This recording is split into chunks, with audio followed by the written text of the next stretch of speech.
토크 콘서트 합니다. 이범규 TV 토크 콘서트는 이제 처음인데요.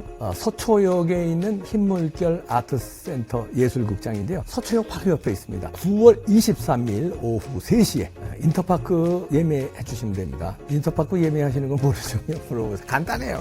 셀럽들 많이 나옵니다. 유명한 분들 많이 그 자리에서 만나실 수 있고요. 사진도 찍으실 수 있고요. 그날 봬요. 네, 유평 시간입니다. 유명한 사람의 글이나 평론을 소개하는데요. 오늘은 두 기자인데요. 최경훈, 김지섭 조선일보 기자가 분석 기사를 썼는데 미리 준비한 기사입니다. 윤석열 대통령의 부친이 오늘 하늘나라 가셨는데요. 아마 이제 최근에 연세도 연세고 고령이시고 투병 중이시라서 이제 돌아가실 거를 미리 예측을 해서, 왜냐면 이렇게 이제 뭐 예를 들어서 대통령이라든가 주요 정치인들이 이제 이렇게 임종을 얼마 안 남겼다고 몇 달 전서부터 이렇게 분석 기사를 준비하거든요. 언론사에서는. 그런 기사 같습니다. 일단 그대로 읽어드립니다. 제목이요. 윤기중 교수 한국통계학 기틀 잡은 원로학자, 윤 대통령의 정신적 기둥. 부제목은요. 연세대 졸업 후 일본 히토츠바 시대 유학, 통계 방법론으로 한국 경제 현상 분석, 윤 대통령 인생 고비 때마다 조언. 일단 그대로 읽어드립니다. 15일 별세한 윤석열 대통령의 부친 윤기중 92세 연세대 명예교수는 국내 통계학의 기틀을 잡은 원로학자다. 일찌감치 통계학, 수리통계학 등 총론 교재를 집필해 후학 양성에 힘썼다. 고인은 통계적 방법을 사용해서 경제 현상을 분석하는 연구를 하면서 통계학과 경제학 분야에서 모두 업적을 남겼다. 윤 교수의 주요 논문으로는 소득 요인별 불평등도 분해, 1920년대와 30년대 한국 경제학회 동향, 불평등에 대한 재평가, 한국의 교육비 탄력성 불평등 등이 있다. 윤 교수는 통계학에 기반해 한국 사회의 불평등 추이와 경제 성장과의 관계를 분석해 학계의 주목을 받았다. 윤 교수는 논문에서 도시 근로자 가구의 소득 계층에 따라 물가에 대한 반응차를 실증 분석했고, 그 결과 반응차는 저소득층일수록 크다는 사실도 밝혀냈다. 고인은 연세대 응용통계학 교수로 있으면서 한국통계학회장 1977년에서 79년과 한국경제학회장 92년에서 93년을 역임했다. 충남 공주에서 태어난 윤 교수는 공주 농고를 거쳐 1956년 연세대 경제학과를 졸업하고 같은 대학에서 석사 학위를 받았다. 이후 한양대 경제학과 교수로 있다가 한일 수교 직후인 1967년 일본 문무성 국비장학생 1호로 선발돼 일본 히토츠바시 대학에서 경제학을 공부했다. 1968년 귀국 후 연세대 상경대 교수로 부임해 97년까지 강단에 섰다. 연세대 응용통계학과 창립 멤버였으며 1960년에서 90년대 미국 경제학회와 일본 계량 경제학회 회원으로 활동했다. 윤 교수가 대학에 다니던 1950년에서 60년대만 해도 석사 학위만으로 교수를 할 수 있던 시절이었다. 윤 교수도 석사 학위만 갖고 교수가 됐다. 당시 석사 학위만 있는 교수들을 위해 간단히 논문을 쓰면 박사 학위를 주는 구제 박사라는 제도가 있었는데 윤 교수는 이를 거부한 것으로 유명하다. 윤 교수는 주변에 그런 식으로 학위를 받는 것이 무슨 소용이냐고 말했다고 한다. 윤 대통령에게 고인은 정신적 기둥이었다고 친지들은 전했다.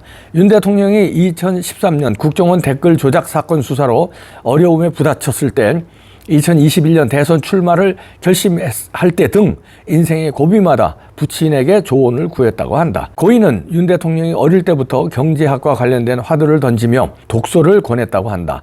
윤 대통령이 종종 언급하는 밀턴 프리드만의 선택할 자유, Free to Choose도 국내에 번역되기 전 부친 권유로 읽었다고 한다.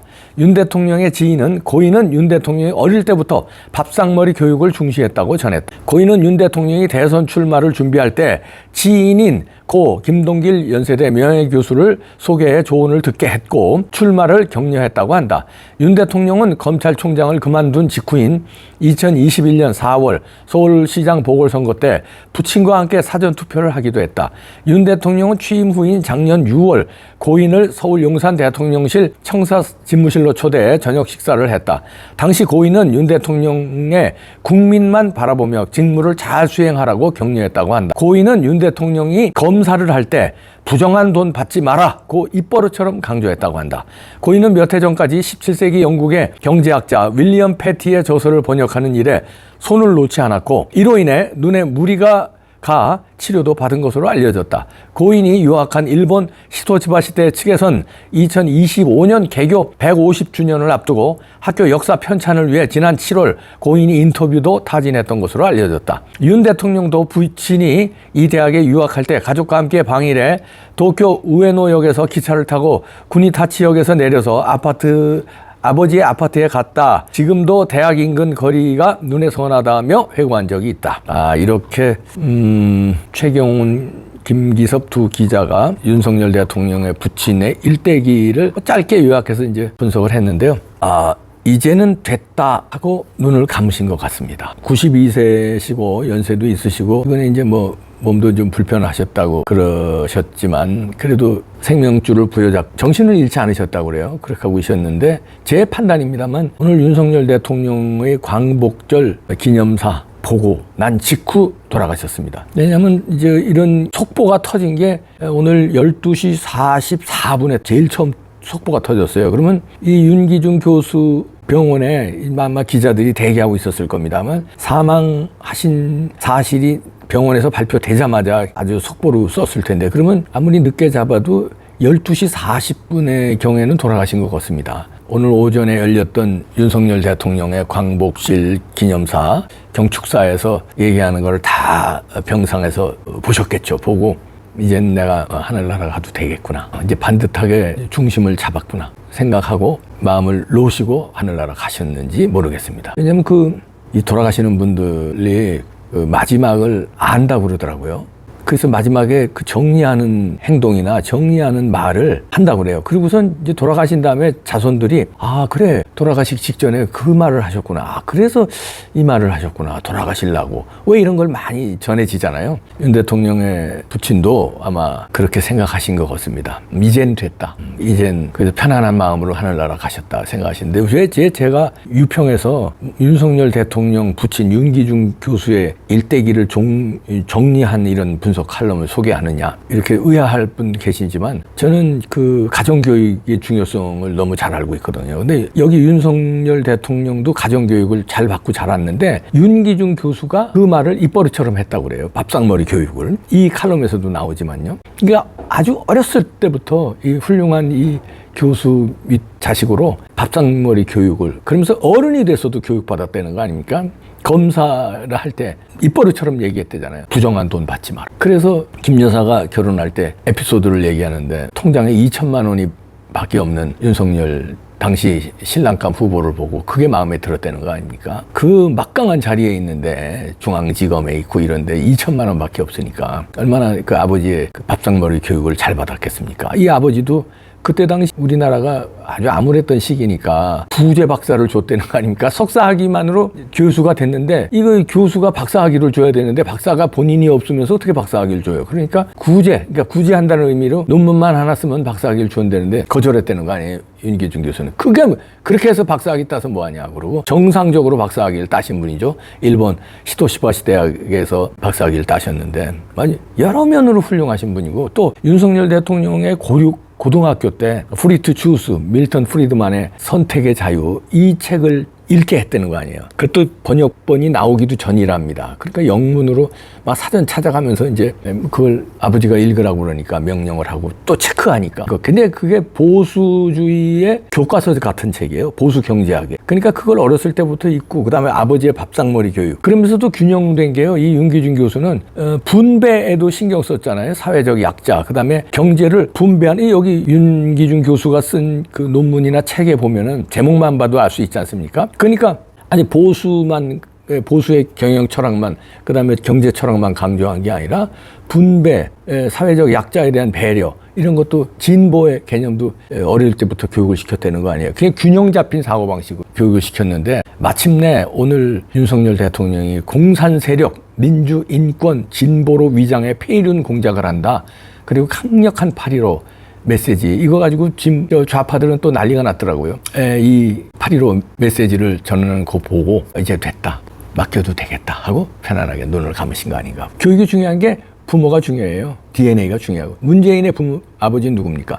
뭐 북한에서 저 농업과장을 하면서 인민들 수탈이라는 게 그냥 농업과장이면 토지 수탈, 양곡 수탈, 배분 이거를 다 맡아서 했던 사람 아닙니까? 난파 간첩이라는 얘기가 있어요. 그거 지금 아직 이제 판명이 안 난 건데요. 여러 가지 뭐 증언하는 사람들이 있습니다. 그거 밝혀야 되고요. 피가 뻘건 사람, 문재인의 아버지, 밑에서 교육받은 사람, 그러니까 좌파 중에 좌파를 넘어서 공산주의에 심취한 사람, 그 다음에 보수주의 경제학에 어렸을 때부터 심취됐고 아버지의 교육을 받고 밥상머리에서 올바른 교육을 받은 보수주의의 윤석열.